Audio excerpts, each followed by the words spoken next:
The man was already sitting down by the time she reached her row, reclined, relaxed, his carry-on tucked beneath his legs like he owned the aisle.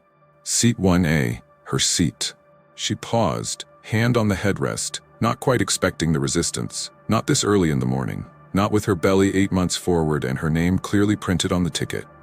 But he didn't move, didn't glance up, didn't even acknowledge her presence. The air in the cabin seemed to slow. A few passengers glanced over, caught the way she stood, composed but very still. One woman looked down at her phone. Another shifted in their seat. She cleared her throat softly. "Excuse me, I believe you're in my seat." That's when he looked at her. Not fully, just enough to show the smirk that lived where respect should have been. "You sure about that?" he said. "You people always think you're owed something." She blinked once, then again. She had heard that tone in conference rooms, during contract negotiations, even at charity galas dressed in her best, but never this brazen. Not in first class. Not while carrying a child. She didn't answer. Just held up her boarding pass. 1A. His eyes didn't go to the paper. They stayed fixed on her face, like he was trying to read past the credentials, to make her explain why she thought she belonged. He exhaled sharply and turned his head away, as if the matter were settled. She didn't raise her voice, didn't argue, just stood there, perfectly still, while her heart started to pound. Not from fear, not from confrontation, but from that slow, familiar ache of being told, "You don't belong." The flight attendant finally approached, eyes flicking between them, and yet, it wasn't him she addressed. "Ma'am," she said softly, "can I see your boarding pass?" The silence in that moment wasn't quiet, it pressed against the windows. Passengers watched, some pretending not to. She handed it over. The flight attendant nodded. "Yes, ma'am, 1A is correct. I'll sort this out." Still, no one asked the man to move, not yet.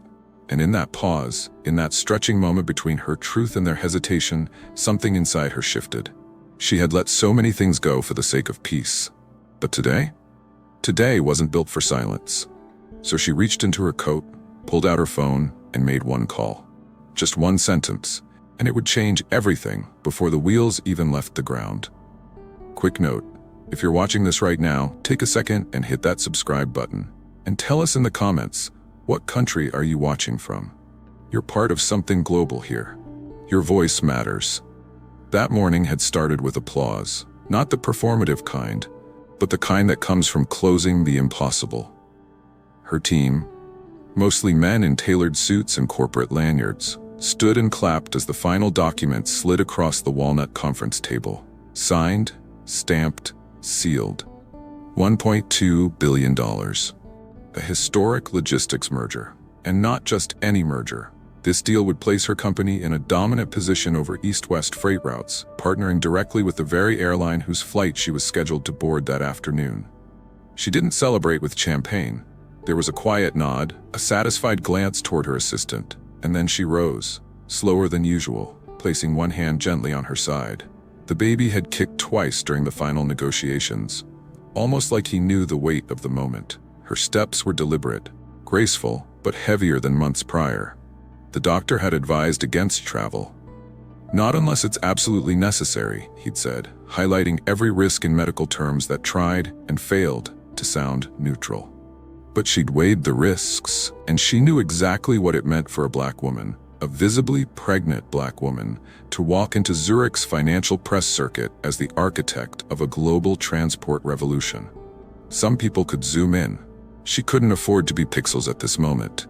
Her presence mattered. Visibly, undeniably. Because the game didn't just change when people like her signed the deal. It changed when they stood at the podium and shook hands in the photo that would circle the globe. It wasn't vanity, it was a strategy. Just like everything else in her career. MIT at 19, Wharton by 23, Senior VP at a Fortune 50 by 28, and now CEO of a company she didn't inherit, but built from grit, data, and knowing how to speak 10 boardroom dialects fluently without raising her voice once. Child of Ghanaian immigrants, raised by a nurse and a mechanic. The only black girl in her AP Chem class, where her lab partner had once assumed she was there by mistake. She remembered that boy, and the look on his face when she won the state science fair. Now she had her name stitched on NDAs, headlines, and transport corridors stretching from Lagos to Rotterdam. And yet, today, all of that was invisible at 32,000 feet. The car dropped her at the private terminal, where she greeted the airline liaison, the same airline, ironically, that had just gained a global stake thanks to her signature. No red carpet, no cameras, no fuss. She didn't need it. What she needed was peace, a safe flight, and her assigned seat, 1A, which had been booked weeks in advance, flagged for medical priority, and confirmed 3 times by her team. She walked through security with ease, shoulders back. But somewhere between the VIP lounge and the gate, she felt it. That familiar shift in energy. The kind that didn't say anything out loud, but took up space all the same. And she knew, not in fear, but in muscle memory, that this flight would require more than a boarding pass. It would demand something she thought she'd already paid for. The walkway to the aircraft was quiet, sterile, but her steps were slow, measured. A part of her focused on her breath as instructed. Deep inhale, steady exhale. Her doctor had warned about blood pressure spikes. Stress was no longer just hers to carry. At the cabin door, a flight attendant greeted her with a tight, professional smile. No eye contact. Just a quick glance toward her belly, then down at her boarding pass. "Right this way," the woman said, already turning her back.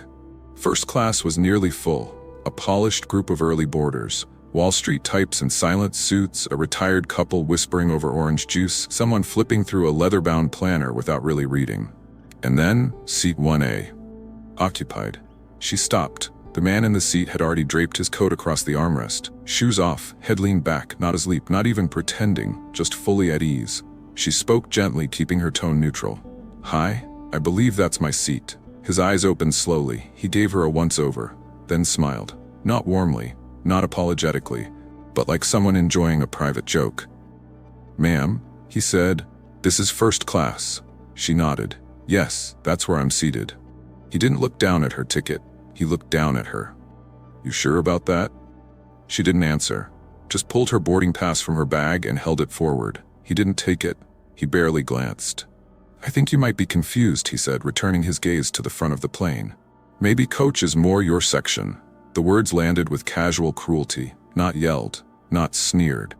Just delivered like an established fact. She stood her ground, still holding the boarding pass. The moment stretched. Passengers looked up. Some took off headphones, a few turned away the way people do when they don't want to be involved. But the silence didn't shrink, it grew teeth. A second flight attendant appeared, clipboard in hand. She glanced at the man in 1A, then at her. "Ma'am, is there a problem?" "I'm seated here," she said, showing the ticket again. The attendant reached for it, lips tightening as she read. 1A. "Yes, I see that. Would you mind just waiting to the side while we sort it out?"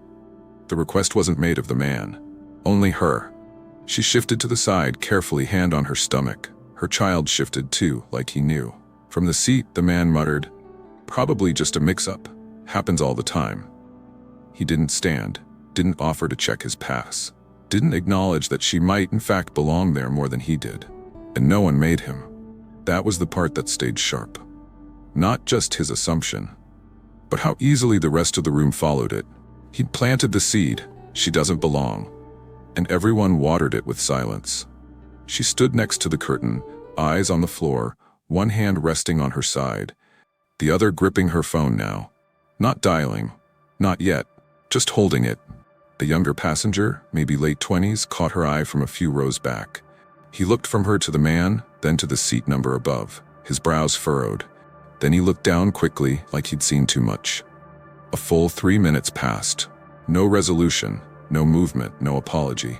The man in 1A settled in deeper, smiling at the screen on the seat in front of him. And that's when she knew. This wasn't a misunderstanding. It wasn't confusion. It was choreography, a silent dance between privilege and permission. And they all knew the steps. She pressed the screen on her phone and made the call. She stepped no further into the cabin. Didn't glance at the man who now held her seat like a crown. Just raised the phone to her ear, speaking low, not secretive, just certain. "Hold the Zurich press event," she said. "I may not be flying with them after all." Then she ended the call. No outrage, no confrontation, Just one sentence sent up the chain, and the ripple began before her phone left her hand. 3 rows back, a woman blinked at her tablet and tilted it toward her husband. His brows rose. A whisper passed between them, just loud enough to carry across the aisle. "Wait, is that Amira Jordan?" Now the silence didn't just hang, it changed color. The man in 1A turned just slightly, catching the shift in mood. And like many men whose power is propped up by ignorance, he got louder to keep it. "You've got to be kidding me," he said, throwing his hands up. "She's really making this a scene now?" No one had said anything. No one had raised a voice. But already he was casting himself as the one under siege. "She's aggressive," he told the flight attendant. "I don't feel safe with this energy next to me." The same flight attendant, the one who had asked her to wait, now looked rattled. Eyes darted from him to the front of the cabin, then back to her clipboard. No one corrected him. No one reminded him that she had stood silently, spoken calmly, and followed every request. But that's how it always started. With a false accusation loud enough to paint reality. Another voice piped up, not from a passenger, but from a crew member. "Sir, we're handling it. Please stay calm."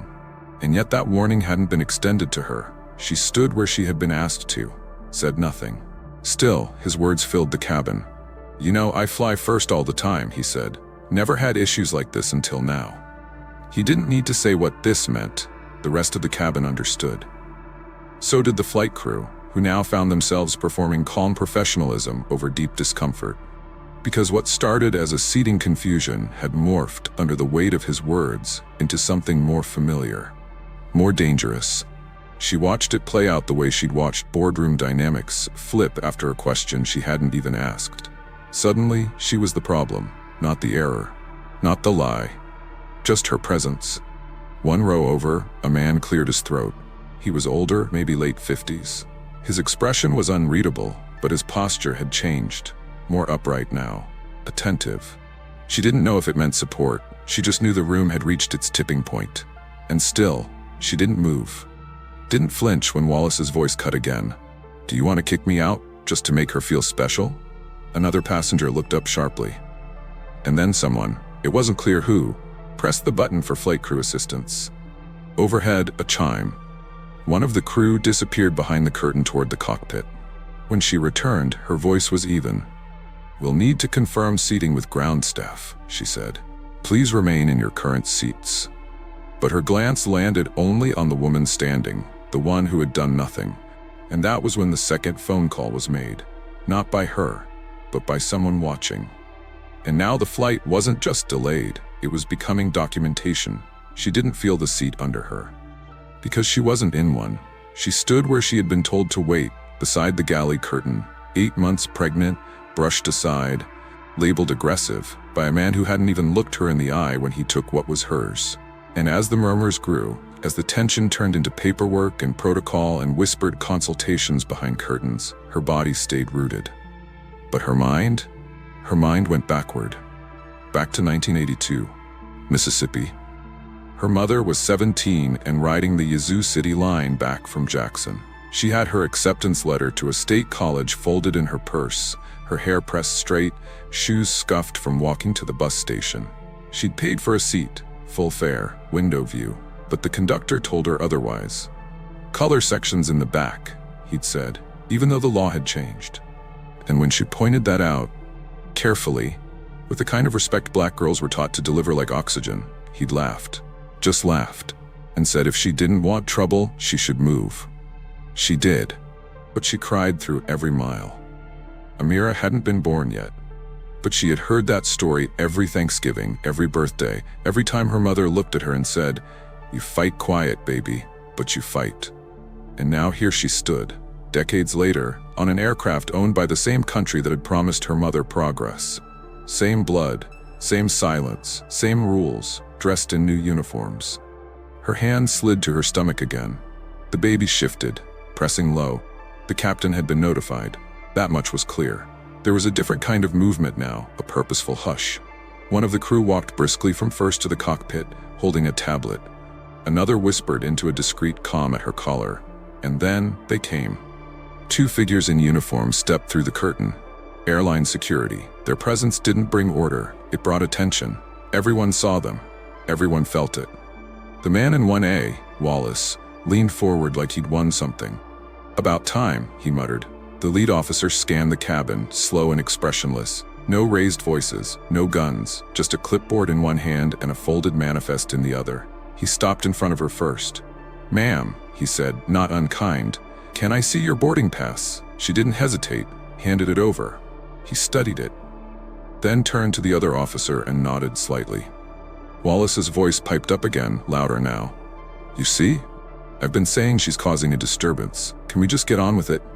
But the officers weren't looking at her anymore. They turned, walked the 2 steps to seat 1A, and stood in front of Wallace. "Sir," the lead said, "we need your boarding pass as well." Wallace hesitated. His smile faltered just enough to show the crack beneath. "What for? I told you, this is my seat." The second officer didn't blink. "Your boarding pass, sir." He fished it out, waved it like a flag, shoved it forward with exaggerated irritation. The officer read it. "Seat 2C, he said flatly. A pause, and then the air thinned. Wallace leaned back, arms crossed. "That must be a mistake." "No, sir. This flight is at full capacity. Seat 1A is assigned to this passenger." He gestured toward her. Another pause, longer. Passengers leaned forward. Phones hovered, subtle but obvious. The moment was here, and no one knew how far it would go. Wallace didn't budge, didn't blink, just sat there, arms crossed, clinging to the illusion of power like it was stitched into the seat fabric. "This is ridiculous," he spat. "She probably just got an upgrade last minute. I'm a platinum member. Check your system again." The lead officer's voice didn't waver. "Sir, your assigned seat is 2C. You are not authorized to be in 1A." But Wallace wasn't hearing instructions. He was hearing insult. "You're really going to believe her over me?" he snapped, motioning her direction without ever making eye contact. The second officer stepped slightly closer. Not threatening, just firm. "You need to move now, sir."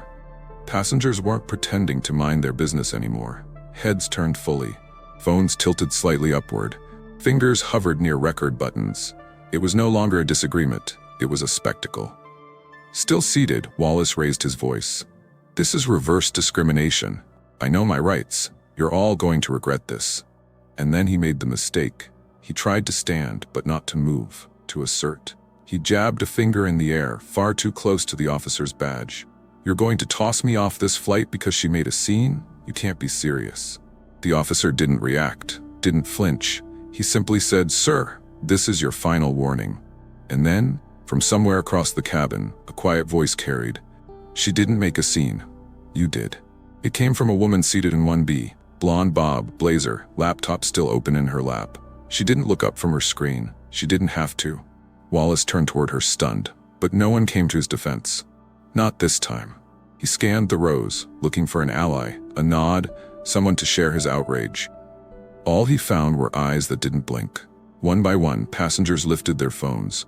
He was surrounded, but not by fists.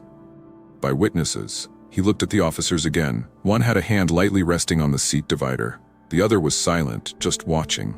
For a man used to getting his way, the absence of support felt like a collapse. He opened his mouth, but nothing came out. And that was when his own voice failed him. He looked at her, really looked, for the first time. Still standing, still silent, still waiting for a seat she had paid for, booked weeks ago, flagged by her office as medically necessary. She didn't speak, she didn't smirk. She simply met his gaze, not with anger, but with clarity, and it broke something in him. Because in that moment, he realized he wasn't the one in control anymore. And this wasn't going away quietly. The moment Wallace was escorted off the plane, someone in 3A hit send. The clip was just under 20 seconds, shaky, vertical, shot between 2 seats, but it didn't need to be polished. It had everything. A white man shouting, a pregnant black woman standing still, flight crew in uniform, officers at his side, and most importantly, silence on her end. Not a word, not a glare, just presence. Within 15 minutes, the video hit X. Within 30, it hit 400,000 views. By the time the aircraft pushed back from the gate, hashtags were already stacking up. Seat 1A, #pregnant while black, Amira Jordan, boardroom not back row. Someone had recognized her, not from the incident but from an old cover story in Forbes Women. The caption under her photo had read, "The quiet force behind the fastest supply chain expansion in the global south." Now her name was trending beside the phrase, escorted while innocent. Comment threads spiraled. You're telling me they asked her to move? She didn't say a word. That was the power. My mother went through this at a hotel last year. He thought the world would see him as right. We saw the truth. She's pregnant, and they still hesitated to remove him. By mid-afternoon, screenshots of her boarding pass, zoomed in and time-stamped, were circulating alongside a pixelated still of Wallace, mid-rant, mouth open. Someone dug up his LinkedIn. Wallace Trent, Senior Advisor, National Business Council. Past keynote speaker on civility in the corporate space. That part spread the fastest. A man who lectured others about corporate decorum, screaming at a black woman in first class. It practically wrote itself. News aggregators picked it up. So did niche aviation bloggers. So did corporate accountability watchdogs. But Amira? She stayed silent. No tweets, no press statements, no performative outrage. She didn't need it. The footage and the contrast it exposed did the speaking. Back in Zurich, her team delayed the press briefing indefinitely. The airline, realizing the viral damage unfolding in real time, issued a two-line statement. We are aware of an incident involving passengers on Flight 40118. We are investigating the matter and reaffirm our commitment to all guests. It didn't land. Because the world wasn't looking for commitment. It was watching for accountability. And the video, it just kept spreading. A black woman who had built empires in silence had now shaken an entire corporate ecosystem without ever raising her voice. Wallace, meanwhile, locked his social media. His office, no comment. His past clients, quietly removing case studies from their websites. The fallout had begun, and still, she hadn't said a single word. The seatbelt light blinked off with a chime, but no one moved. No one cared about reclining their seat or browsing the in-flight menu. They were too busy refreshing their phones. The clip of Wallace being escorted off had crossed over to cable news. Major outlets ran headlines like, Business Council Advisor removed from flight following viral first-class confrontation. Pregnant black CEO profiled on plane, stays silent, world responds.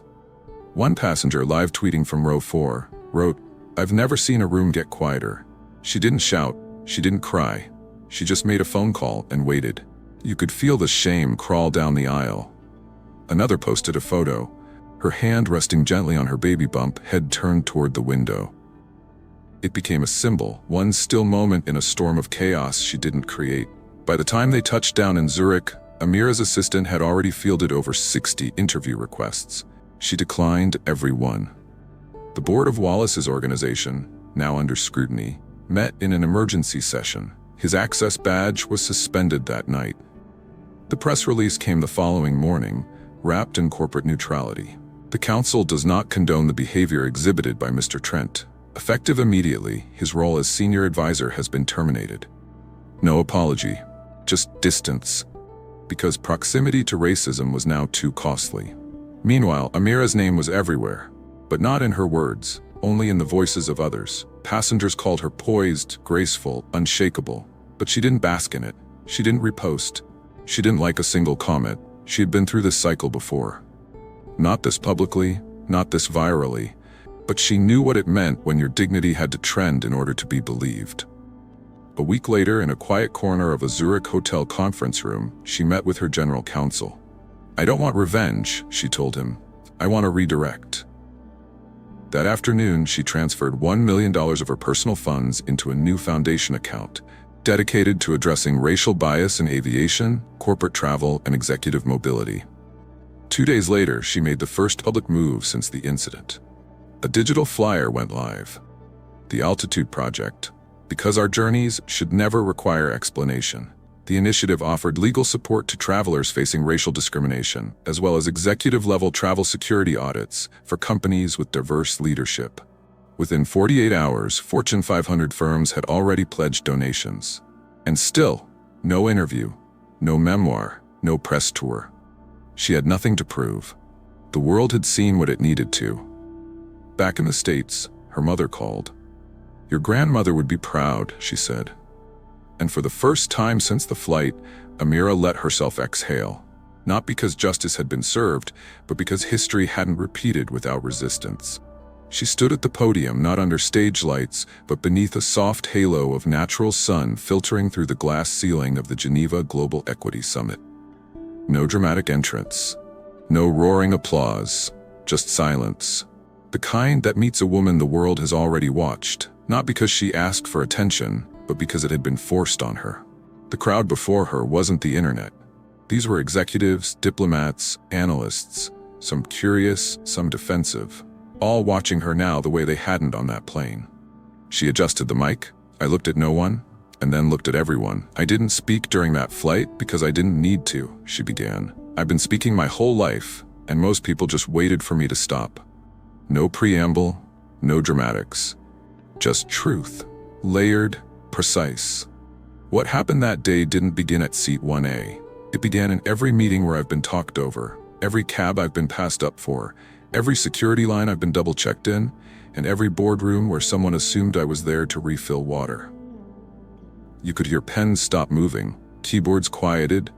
But this isn't about a seat, she said. It never was. It's about the quiet ways we tell Black professionals that we don't belong, even after we've made it. There it was. The room didn't blink. She paused, then continued. I don't want to create a world where you have to be a CEO to be treated with dignity. I want a world where no one's dignity is up for debate to begin with. From the side of the stage, her assistant, the same one who had watched her walk calmly off that flight, felt tears press against his eyes. She wasn't done. She turned slightly and gestured toward a presentation screen behind her. The logo of the Altitude Project appeared. Beside it, a bold, new figure. $11.2 million raised in 6 days. Corporate allies, individual donors, airlines reevaluating executive bias training, and one unexpected contribution from a mid-sized airline based in Atlanta, the very one whose flight she'd been removed from. They didn't send an apology, they sent $1 million and requested partnership. She hadn't answered yet. She looked back at the audience, her voice didn't rise. I don't need to clap back. I need to build forward. That's where my energy belongs. Then the close. I was told to move once. I didn't. And because of that, the world moved instead. No thunderous applause followed. Not immediately. Just stillness. And then, slowly, they rose. Not for show, but because something had shifted, and they knew it. She boarded her next flight quietly. Same airline, same route, different outcome. As she stepped into the cabin, the purser didn't hesitate. Welcome, Miss Jordan. Seat 1A is ready for you. No second glances, no clipboard whispers, no doubt, just recognition. But she didn't smile. She nodded, thanked them softly, and moved toward the seat that had once been contested like her presence was an inconvenience. This time, no one blinked when she placed her briefcase beneath the seat. No one flinched when she pulled out her prenatal vitamins. No one questioned why she was there. Because now, they knew. Still, she carried the weight of more than a boarding pass. She carried every story that didn't make it to a camera. Every woman who was told to step aside. Every name the world wouldn't recognize because the world hadn't cared enough to remember it. She fastened her seatbelt, exhaled, and whispered to no one but herself. That seat was never about comfort. It was about claiming space in a world that still flinches when Black excellence sits down without apology. The wheels lifted from the tarmac, and she didn't look out the window. She looked ahead. Because this wasn't the end of her story. It was the start of someone else's permission. If you've ever been made to feel small for who you are, for where you come from, or for simply taking up space that you earned, know this. You are not alone. You don't owe anyone proof, and your presence is not a question mark. It's the answer. Drop your country in the comments. Tell us, have you ever been asked to give up a space you rightfully earned? Subscribe to Echoes of Hope Stories HQ, because here, your story will be heard, and your voice will be felt. This story was about a seat, but really, it was about all of us.